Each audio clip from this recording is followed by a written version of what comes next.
In the early 1990s, Barbara Butcher was hired for the role of death investigator here in Manhattan. She would be the second woman ever to hold that position and the first to do so for more than 3 months. And then she would hold that role for more than 20 years, during which she investigated more than 5,500 death scenes, 680 of which were homicides.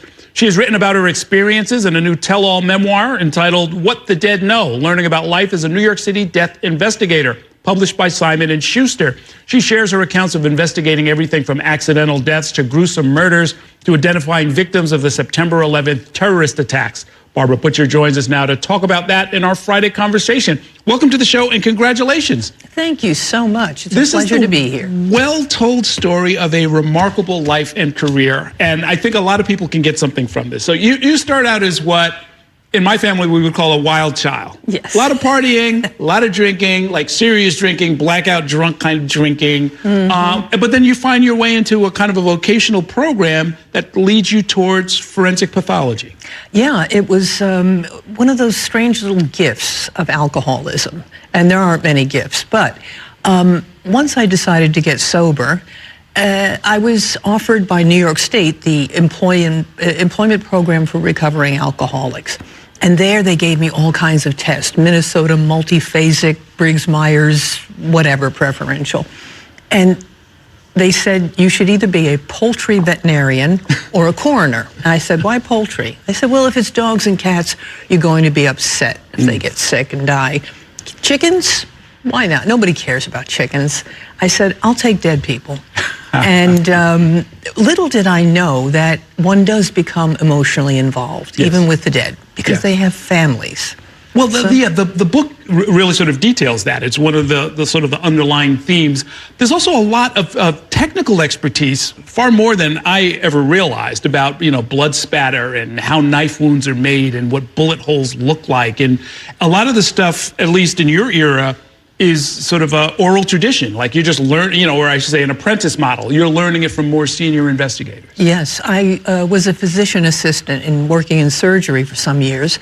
And that was a requirement for the death investigator's job at the time, or physician, but they were rare. So the city just threw me into a pile of frankly, terrible deaths. For 3 months, I followed senior investigators from one homicide to the other. And, you know, back then, we're talking 2,400 a year. Sure. In 1992, 1991. 2,400 cases a year of homicide. So I was seeing them every single day. And then, of course, suicides, accidents, and natural deaths. So it was trial by fire. I learned fast and I learned hard. It was not an easy job. And there were things that most of us would never even think of. Like you talk about people who die lonely deaths and so forth, but you talk about early on a suicide, and it's in the dark, so it's already a little bit tricky to do it. And this is somebody who was so hurt and so damaged that he actually booby-trapped the apartment and frankly nearly killed you. Yes. The odd thing was that I had my hand in a cast. I had cut a tendon over some silly woodworking accident. And so I was out of sick time, and I still had to work with my hand in a cast. I went to the apartment where a man was hanging, and the apartment was pitch dark. And the cops said, oh, I think Con Ed turned off the electricity. That must have been the final straw for the guy. I said, all right, we did it with flashlights. We examined him, and it seemed like a standard suicide. And I was using a Polaroid camera at the time. We didn't use, you know, digital or anything. And the flash was lighting the way for me. When I got back to my office, I was looking, oh, I'm sorry, the most important part. My normal procedure is to cut them down with a buck knife. Right. My left hand up high on the ligature, right hand cut, and then let him down easy. In this case, I couldn't do it because my hand was in a cast. And so I thought, well, I'll leave him for the morgue techs. They'll take care of it. When I got back to my office, I was looking at the photos and writing my reports. And I saw that he had used an outdoor extension cord, those orange heavy-duty ones. And I said, all right, that's smart. It won't break. And then the next picture, I saw that it was plugged into the wall. I said, what the hell is that? There's no electricity in there. Right. Why would he plug it in? I called the cop and I said, screw in the light bulbs on the lamps and see if there's really no power. And he came back and said, there is power, there's light. And then it hit me. What this guy had done is he booby-trapped himself so that whoever cut him down would be electrocuted. Yeah. And he went to all this trouble to make it look like there was no electricity. And that's what I call an angry suicide.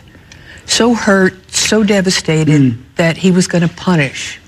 There's the suicides, and then there's the homicides. And you talk about a really graphic set of murders that were going on in the public housing complexes of East Harlem over a period of years. And you ended up being the investigator who provided a lot. Now, you're not the detective. You're not trying to find who committed a crime, but you'd seen one case after another and forwarded some of that information and, you know, sort of pieced it together with the cops. And the tragedy, of course, is that, you know, the person who ended up getting caught and imprisoned and, you know, what was it, 3 life sentences or something like that? Yeah, 3 life sentences plus the sentences for the rapes. But he was destroying these girls, these young little girls, teenagers.